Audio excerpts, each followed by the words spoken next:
భగీరథుడు సురగంగను భూమికి తీసుకువచ్చినట్లుగానే ఇక్కడి సువర్ణమణిని అగస్త్య మహాముని తీసుకువచ్చినట్టు స్థల పురాణం చెబుతోంది.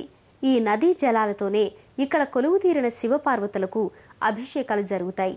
అలాగే అగస్త్య మహర్షి ఇక్కడ ఘోర తపస్సు చేసి ముక్తి పొందడం వల్ల ఇది అగస్త్య క్షేత్రమైంది. సింహద్వారానికి ఎదురుగా శ్రీ దక్షిణామూర్తి విగ్రహం దర్శనమిస్తుంది. ఈ దక్షిణామూర్తి స్వామి తన దర్శనానికి వచ్చే భక్తులకు శుభం చేస్తాడని చెబుతారు. అలాగే దక్షిణామూర్తి సందర్శన సర్వ పాపాలను హరిస్తుందని చెబుతారు. సింహద్వారమందలి కంచు కడపలు దాటి కొన్ని మెట్లు దిగి మరల ఎడమవైపుగా 3 మెట్లు ఎక్కితే సిద్ధి వినాయకాలయం దర్శనమిస్తుంది. భక్తులు తమ కోర్కెలు నిర్విఘ్నంగా కొనసాగించుకోవటానికి ఇక్కడ విఘ్నేశ్వరుణ్ణి పూజిస్తారు.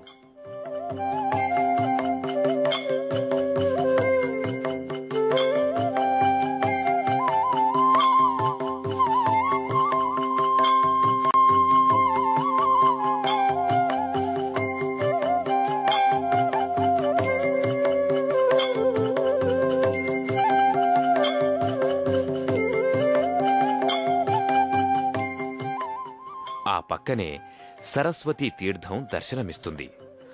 అక్కడ నుంచి ఎడమవైపుకు వెళితే శ్రీ చెంగల్వరాయ స్వాముల వారి ఆలయం దర్శనమిస్తుంది.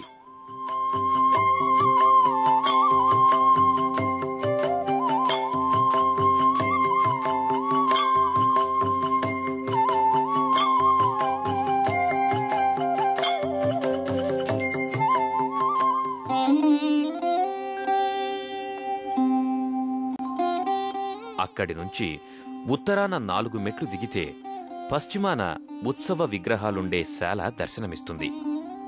ఇక్కడ పార్వతీ పరమేశ్వరులతో పాటు ఇతర దేవీ దేవతల ఉత్సవ మూర్తులు మనకు దర్శనమిస్తాయి.